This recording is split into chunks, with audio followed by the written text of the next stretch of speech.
This is what happens. If you are in a position of power and you hate people and you want to cause suffering to them, you go through the trouble, you spend your career trying to cause suffering. What do you think is going to happen?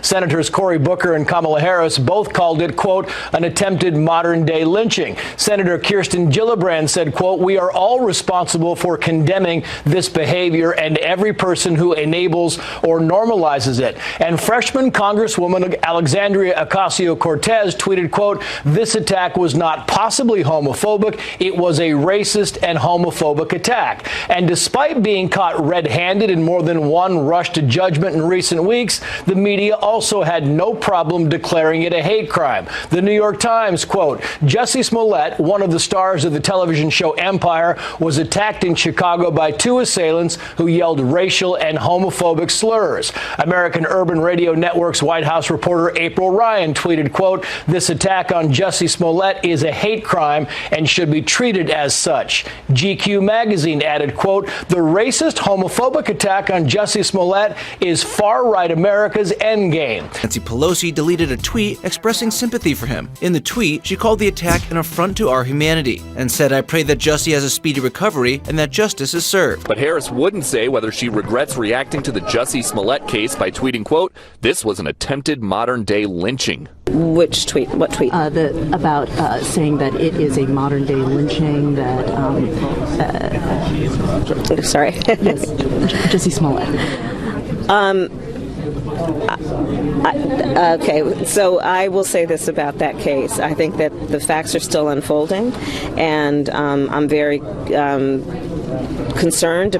It's barbaric. It really is. I mean, in this day and age, come on, it's got to stop. Yeah. He's a lovely person. No one deserves any of this. No. And it's terrifying. No, it's scary. This is scary.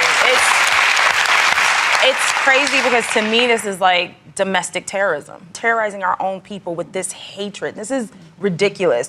Like, this makes me so sick. You know, and it's just such a wake-up call. I know we see stories like this all the time, but you do fool yourself that you're safe in our world. You get in your own bubble around your friends, around the people you know in your area, and it's just a shocking, horrible reminder that any of us can be a victim of this kind of hate. Two white men in ski masks brutally attacked him, calling him the F word and the N word. Reportedly, they fractured his rib, put a noose around his neck, and poured bleach on him. Pretty awful. I was bruised, but my ribs were not cracked. It's so terrifying because you don't know what was going through his head when this was happening, and he might have thought this was his last moment. So totally terrifying. What's terrible is it feels like we're living in the 60s and the 50s again. We pretty much thought racism had come a long way when President Barack Obama was president. But by the way, it had. Yeah, it had, but we're going backwards then the again. hatred. Yeah. So if you really want to get into that, you want to build a wall for somebody, build a wall for some of the white nationalists and supremacists in this country, and keep them out because, you know, they making racism okay again.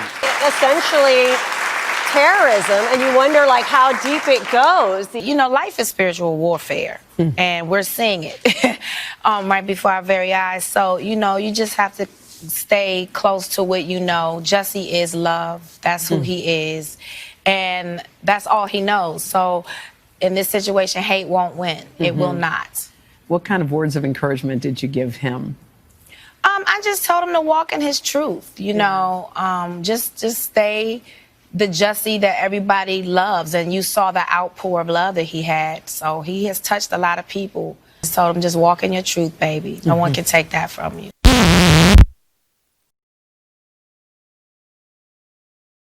Well, last night, Joe Biden voters in Washington physically assaulted and harassed Brendan Straka and another man. Straka is a former Democrat who founded the Walkaway campaign to encourage others to leave the party as well. Here's what happened last night in D.C. Really? That's fine. I don't speak to people like that. I really do. We like you, don't you? Want to take that little sausage? It's what it's get away from me. You get away from me.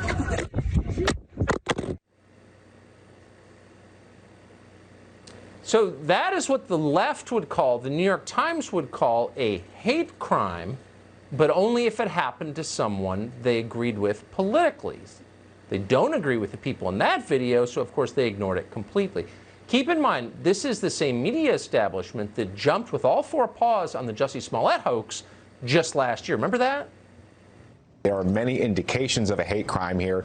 They are looking for two suspects who were apparently wearing Make America Great Again hats, though that has not yet been officially confirmed. And the media has really cast so much doubt on his story, which I find so personally offensive, that a gay black man is targeted and then suddenly he becomes the victim of people's disbelief. Why? It's so outrageous to me. He said his attackers hurled racial and homophobic slurs at him. And this is America in 2019. These people are such loathsome frauds, such liars. They're saying nothing about this, of course. Brandon Straka is here tonight, joins us live. Thanks so much for coming on. Tell us what happened, where you were, and what these people said to you. Sure. Thanks for having me, Tucker. So I was a guest last night at the White House for the close of the RNC convention to watch President Trump's speech. It was a magical evening. Everything was absolutely incredible, like something out of a storybook. I was there with a bunch of people from my organization, the Walkaway Campaign.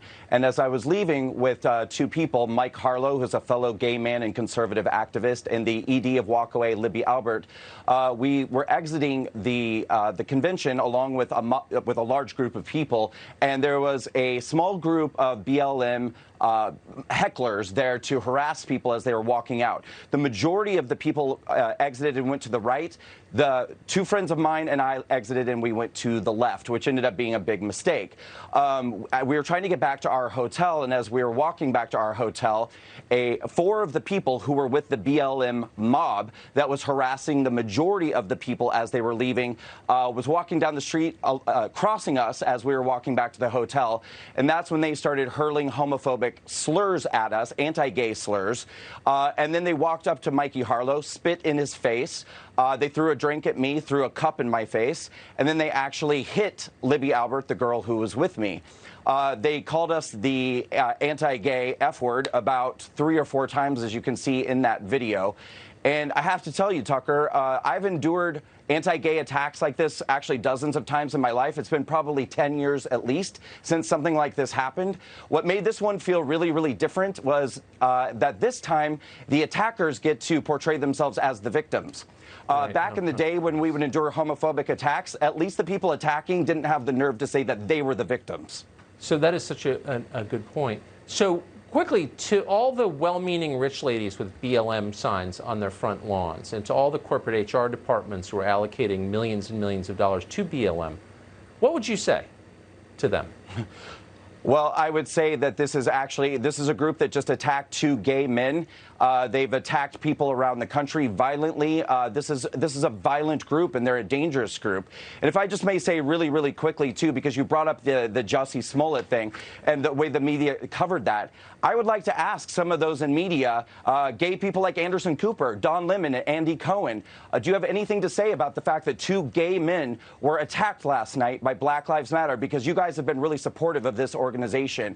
I'd love to know what you think about that now that 2 people in your community were attacked by this organization. It's a fair question. Brandon, thanks so much for coming on tonight. I appreciate it. Thank you, Tucker. This is what they say on nationalview.com.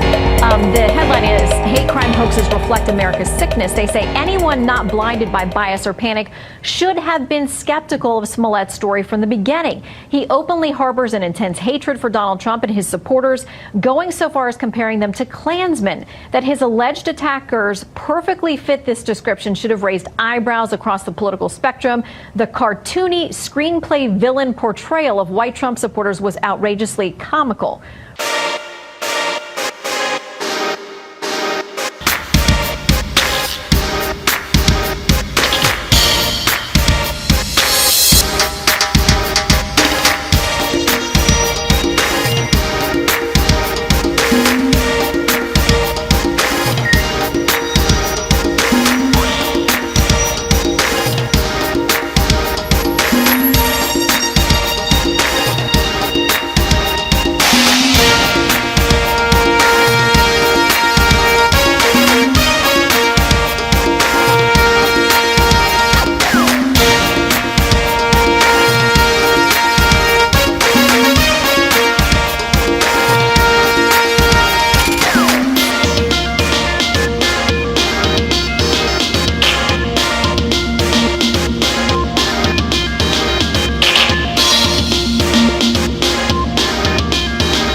we just instantly say that's what it is based on what we see in that moment, and then have to walk stuff back when it turns out we're wrong. Why is that? Do we keep making the same mistake? Because we're desperate to get Trump out of office. That's why.